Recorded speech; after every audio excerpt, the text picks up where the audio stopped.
Hi everyone, welcome back to History San Diego. I'm George Farrar. As I promised from time to time in our series, I'll be talking with you about how San Diego developed in the North American context. As the 19th century approached, political change was going to accelerate. Meanwhile, at Mission San Diego, more and more Native Americans were converting to Catholicism, and crops were being grown at a rapid rate. Far off to the east, the Louisiana Purchase in 1803, coming only months after the Battle of San Diego Bay, would do even more to catapult growth in San Diego in the years ahead. The United States of America, led by our third president, Thomas Jefferson, had diplomats in France, smart diplomats who had their ears open for a land deal that was going to rapidly change the trajectory of the young nation. It was something else because this vast land in the center of what we know today as the United States of America was a land that was really only populated mostly by Native Americans, and it was a land that had changed hands so many times. And by the time 1803 rolled around, it was the French that had possession of this vast land, and they were ruled by the Emperor of France, Napoleon Bonaparte, and he had those Napoleonic Wars all over Europe he wanted to fight, and so he went ahead and sold this land, collectively known as the Louisiana Purchase. This deal was going to enable settlement by people from the east moving into the breadbasket, the Plain States, and up towards the north. So a lot was happening all over. The British had Canada, the Viceroyalty of New Spain still had possession of a substantial chunk of the Southwest. But things were rapidly changing. The U.S. Senate ratifies the treaty in October of 1803. Jefferson had been concerned about the propriety of a presidential administration doing such a major thing.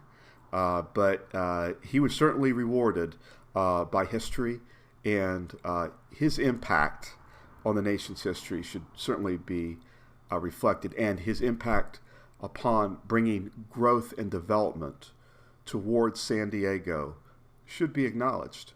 In December of 1812, there was a big earthquake in Southern California, and it was felt strongly in San Diego. The mission survived being damaged. The mission up at San Juan Capistrano was hit the hardest of the missions in the mission system, having had 40 Native Americans die when a roof collapsed. The earthquake was referenced by friars Fernando Martin and Jose Sanchez, saying, "Thanks be to God, we have almost finished building the Holy Church, for we are planning in this year of 1813 to bless it, notwithstanding the great earthquake of December 8th.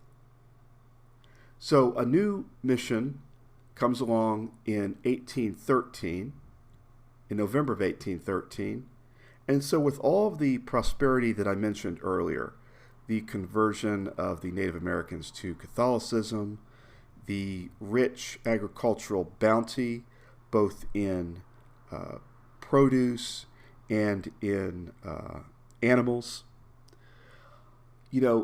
this was the foundation towards some big things that were going to happen, and they were going to happen in the 1820s and the 1830s, and the focus of the rest of Season 2 is going to be this time span. Before we wrap up the show today, I want to invite you to check out our Facebook group page, History San Diego.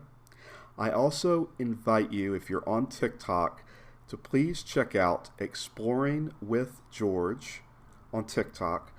I'm increasingly doing a lot of history shows on TikTok, and you'll be seeing on a monthly basis a History San Diego TikTok. Now, it'll be different on TikTok because I'm just starting History San Diego. So I'm in effect in the season 1 on TikTok. So I'm going to be going at a different pace. But my hope is that eventually the 2 series will converge, which I think will be very interesting. So I have a lot planned ahead, and I'll be doing a lot more on-location filming in 2023. So stay tuned. The best is yet to come. I want to thank you for your viewership, your interest, and your inspiration. And we'll see what happens in season 2. Take it easy. See you later.